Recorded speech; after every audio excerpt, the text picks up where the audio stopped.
My name is Mike Gravel. I'm running for president, and if you haven't figured this out, I am not Ann Coulter.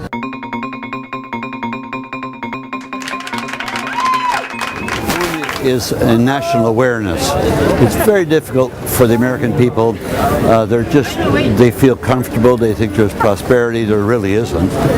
We're in deep trouble. We're spending more than we earn, and so we're on a kick. It's all going to come crashing down at some point, unless we can change policies voluntarily. And how we would do that is, in my mind, with the national initiative. I see no leadership in the Congress.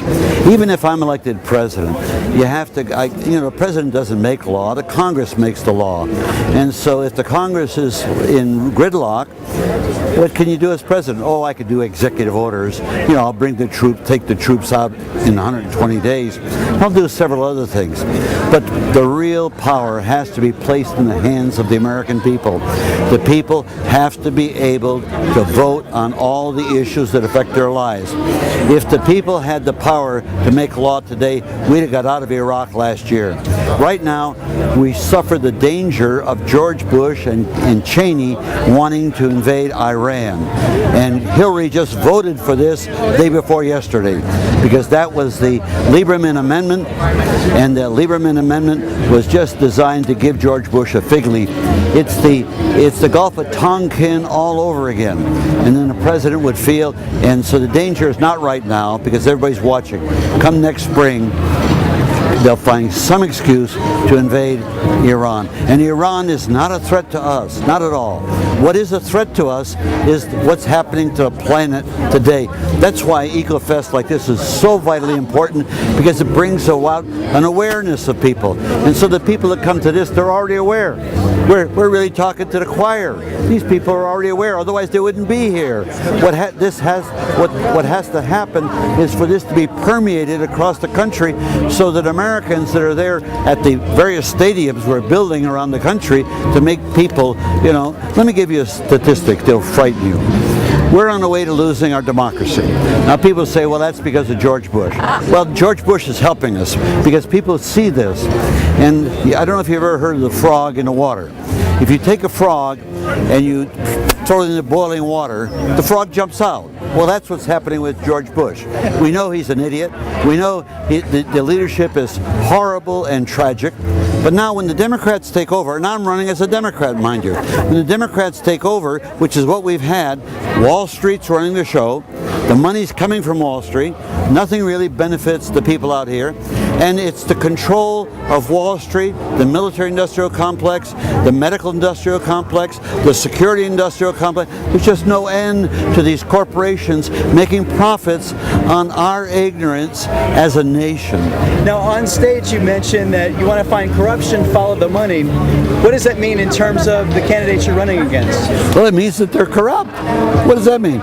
Does it take a genius to figure out that when this shoe guy, Hillary's returning $850,000. Big deal. I mean, he can only contribute $2,300 by law. Okay? So I don't know where this other 850 is coming, but I do know this: on investigation, he is spewing money across the Democratic Party of this country so that they would endorse Hillary. And you would be surprised as to what governors have got money, what heads of the party have got money here and there, and they're getting money from this thief in order to. And so Hillary says, well, we're going to now do police checks on these people.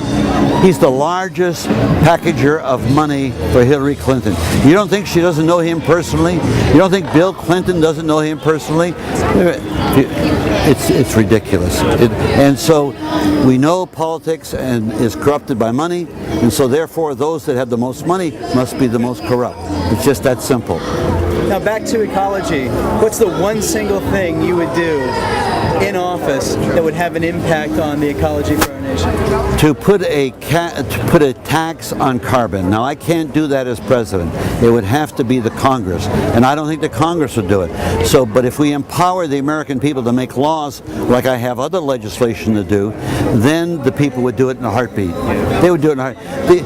The politicians are not geared mentally to tell the people the truth. They're not geared mentally to give you bad news. The bad news is we are in bankruptcy. bankruptcy in this country.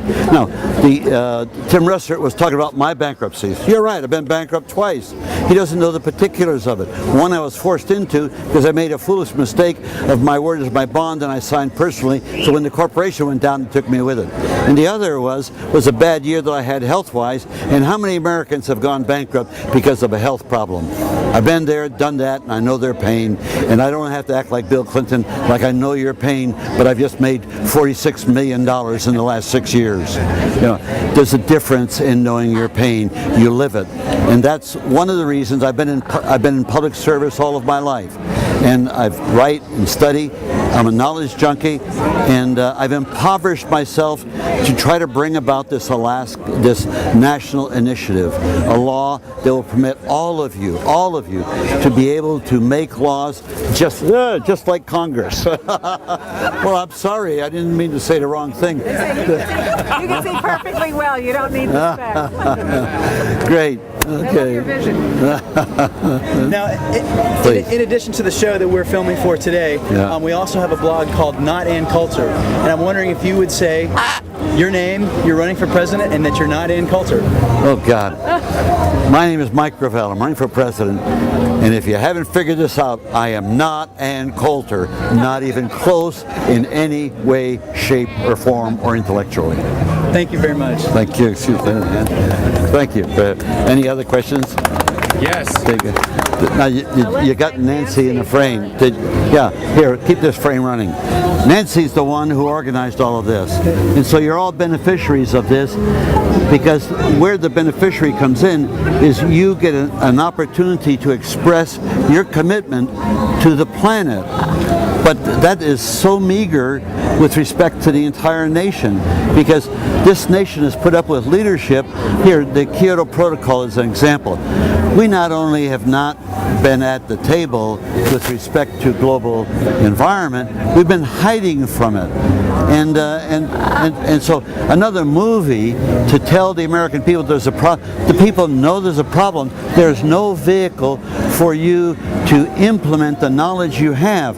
That's the reason why the biggest thing in my campaign is to cause you to become lawmakers. When you vote for a politician, you're voting for personality. Well, the person raises the money from a special interest to manipulate the election, and then that person gets elected. You think he respects you? Hell no, he knows he manipulated you. And so where the answer lies is with the people. The people. And the people act as a constituent assembly, and it's the majority all the time.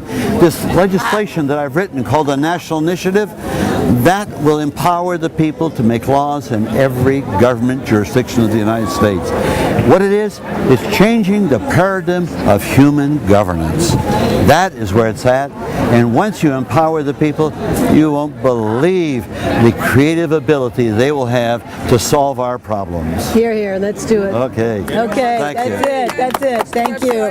For the national initiative is nationalinitiative.us, and the political one is Gravel2008.us. And believe it, I need support. I really do need support. You know, we have spent, and you know that I'm somewhat of a player in this election, even though the media tries to keep me out. I have not spent more than $200,000 in the last year on this whole election. So it's because we haven't had more. I don't need a lot, but I do need some to counter what the networks are trying to do to marginalize me. When you see a debate, I get 4 minutes, the others get 15, 16 minutes out of 2 hours. But thank God, there's a lot of young people, the bloggers, who take what little I do and they put it up on the internet. On the internet, I'm one of the top 3.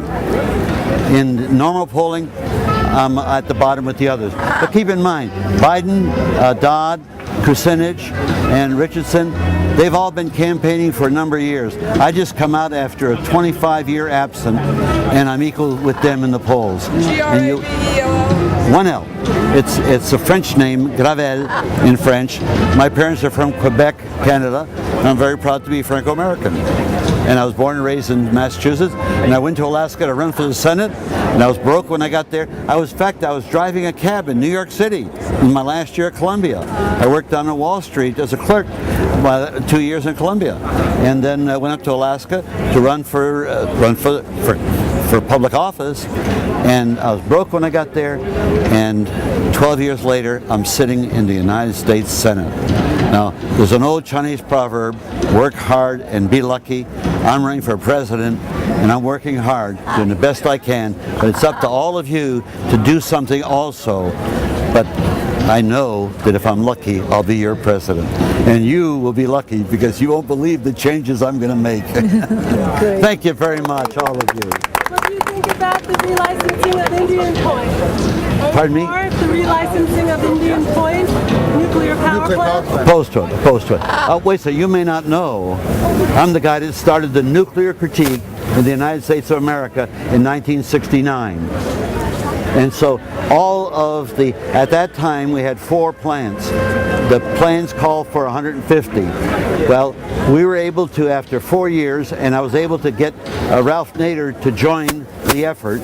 And so we stopped the licensing after 150, and now it's come back to about 103 plants left, and we don't need it.